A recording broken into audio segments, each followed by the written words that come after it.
ताज़ा और बड़ी खबरें हैं, बताएंगे दोस्तों। आखिरकार क्यों मोदी सरकार के ऊपर जमकर भड़कते हुए नजर आए राहुल गांधी बोले प्रधानमंत्री नरेंद्र मोदी ने सिर्फ देश को नफरत दी है, नफरत के बीज बांटा है। आखिरकार क्यों दोस्तों चिराग पासवान को पड़ा भारी।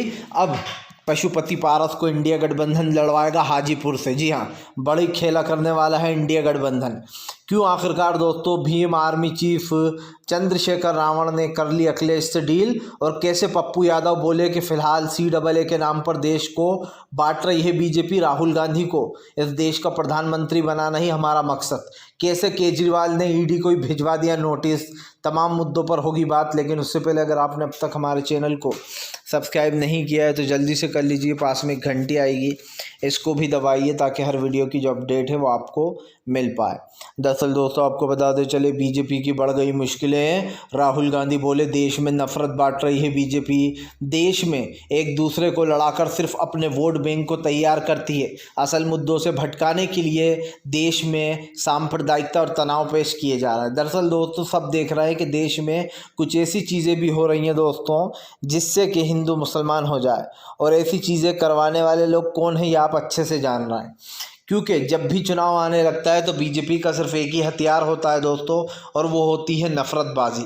इसी को लेकर राहुल गांधी ने जमकर निशाना साधा। राहुल ने कहा कि जनता बीजेपी के बहकावे में बिल्कुल भी ना आए, क्योंकि बीजेपी पूरी कोशिश करेगी चुनाव से पहले कि वो हिंदू मुसलमान का माहौल बनाते, ताकि दोस्तों बीजेपी को एक तरफा वोट मिलना शुरू हो जाए। लेकिन इस बार जनता समझ चुकी है, देश की जनता को पता लग चुका है कि भारतीय जनता पार्टी कुछ नहीं कर पा रही है। जिस बीजेपी के राज में दोस्तों आप समझिए 3-3 बच्चों का मर्डर हो जाता है, तो वो कहाँ से सुरक्षित है वो राज्य, ये सबसे बड़ी बात है। और इसीलिए बीजेपी जमकर घिरी हुई है। आपको बता दें चले दोस्तों, भारतीय जनता पार्टी के ऊपर 100 गुना भारी पड़े अरविंद केजरीवाल। ED को ही भिजवा दिया समन। दरअसल आपको बता दें चले, अब तक अरविंद केजरीवाल को 8 समन ED भेज चुका था। उसके बाद ये नवा यानी कि 9वां समन था, जिसके बाद अरविंद केजरीवाल 9वें समन पर भी नहीं गए। दरअसल आपको बता दें चले, अरविंद केजरीवाल हाई कोर्ट पहुँच गए, जिसके बाद केजरीवाल ने उल्टा ED को ही नोटिस भिजवा दिया।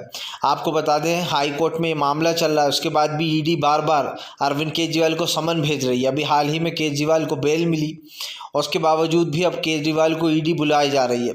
दरअसल आपको बता दें चले, अब केजरीवाल ने कहा है कि फ़िलहाल जो केजरीवाल के वकील हैं मनु सिंघवी, जो कि कांग्रेस के बड़े नेता हैं, मनु सिंघवी ने कहा है कि केजरीवाल को वहां आने में कोई दिक्कत नहीं है, लेकिन केजरीवाल को गिरफ्तार किया जाने की कोशिश की जा रही है, और ये गलत है। मनु सिंघवी ने कहा कि फ़िलहाल ED के सवालों का जवाब देने में अरविंद केजरीवाल को कोई दिक्कत नहीं है, लेकिन ये सुनिश्चित किया जाए कि अरविंद केजरीवाल की गिरफ्तारी नहीं करेगी ED। अब आपको बता दें कोर्ट ने ED को नोटिस जारी कर उनसे सवाल पूछा है कि आखिरकार जब ये मामला कोर्ट में आ गया है अभी, तो आप लोग बार बार केजरीवाल को नोटिस क्यों भेज रहे हैं और क्या पूछताछ करनी है। तमाम चीज़ें पूछी गई हैं उस याचिका में। आपको बता दें चले दोस्तों, फिलहाल अब पप्पू यादव का बीजेपी के ऊपर हमला। कहा बीजेपी असल मुद्दों से भटकाने के लिए CAA को लाई है। उन्होंने कहा कि यह कानून देश में पहले से ही है, लेकिन CAA के नाम पर बीजेपी लोगों को गुमराह कर उनको भड़का रही है। दरअसल आपको बता दें चले, पप्पू यादव का कहना है कि सरकार के पास ये कानून पहले से है कि उसको किसको नागरिकता देना और किसको नहीं देना। और अगर दोस्तों देखा जाए तो पप्पू यादव सही भी कह रहा है, ऐसा कानून सरकार के पास है भी। जैसे अदनान समी जो पाकिस्तान के, उनको वो दे दी थी नागरिकता यहाँ की। तमाम और बड़े बड़े एक्टर हैं जिनको यहाँ की नागरिकता मिल चुकी है।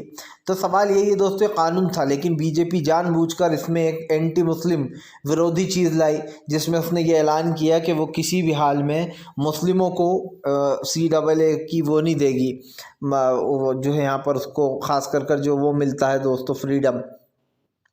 तो इसी को लेकर बवाल मचा, और पप्पू यादव ने साफ कहा कि फ़िलहाल ये सब कुछ बीजेपी देश के मुद्दों से भटकाने के लिए कर रही है। जो कानून देश में पहले से है उसको लाया जा रहा है और एंटी मुस्लिम करके लाया जा रहा है, ताकि लोगों को दोस्तों इधर उधर दिमाग डाइवर्ट कर दिया जाए और चुनाव को जीत लिया जाए। पप्पू यादव ने कहा कि हमारा एक ही लक्ष्य राहुल गांधी को PM बनाना, और वो हम बना कर रहेंगे। दरअसल आपको बता दें पप्पू यादव भी इंडिया गठबंधन का हिस्सा बन गए, और अब वो भी जो है यहाँ पर दोस्तों साथ देते हुए नज़र आएंगे जो है इंडिया गठबंधन का। ऐसा में साफ दिखाई दे रहा है कि अब पप्पू यादव ने हाथ से हाथ मिला लिया, यानी कि नीतीश लालू के साथ लालू तेजस्वी के साथ आ चुके हैं पप्पू यादव, और ऐसे में अब बीजेपी की मुश्किलें बढ़ने वाली हैं। आपको बता दें चले दोस्तों, फिलहाल भारतीय जनता पार्टी के ऊपर जमकर गरजते हुए नजर आए अखिलेश यादव। अखिलेश ने भी बदायूं कांड पर बीजेपी को घेरा। दरअसल दोस्तों आपको पता ही होगा, साजिद और जावेद नाम के व्यक्ति ने मिलकर बेचारे 3 मासूम बच्चों को मार दिया। देखिए दोस्तों, किसी भी धर्म का इंसान हो, कोई भी हो, लेकिन दोस्तों एक छोटे छोटे, आप समझिए, अगर उसमें कोई बड़ी दुश्मनी भी हो, अभी हमें नहीं पता किस वजह से ये हुआ है, लेकिन जो बातें सामने निकल कर आ रही हैं उसमें तो यही पता चल रहा है कि बिना किसी वजह के मारा गया। हालांकि मैं ये मानता हूँ कि कोई वजह तो ज़रूर होगी दोस्तों, लेकिन सवाल वजह है या नहीं ये नहीं है दोस्तों। बच्चे दोस्तों आप समझिए कितने मासूम होते हैं, और इंसान तो एक जानवर को भी काटने में सोचता है, लेकिन जावेद और साजिद ने मिलकर 3 लोगों को मार दिया, उसका गला रेत कर, वो भी 3 छोटे बच्चे थे दोस्तों। अब जाहिर सी बात है दोस्तों, माँ पे क्या गुजर रही होगी इस बात का अंदाज़ा आप और हम नहीं लगा सकते।